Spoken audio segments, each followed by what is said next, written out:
We have been taught to think our thoughts create a reality. But the real power isn't just in what you think, it's in what you feel. Your feelings are a magnet, not metaphorically, energetically. Emotion is energy in motion, and the field, the universe, responds not to what you say or hope for, but to the frequency you are broadcasting consistently.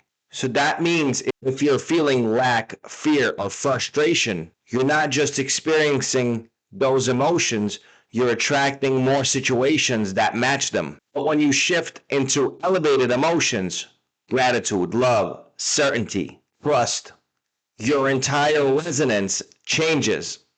You don't attract what you want, you attract what you are. And what you are is the sum total of your emotional signature.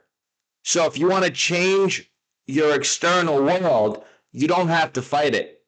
You just have to feel different from the inside out. I'll see you in the next video.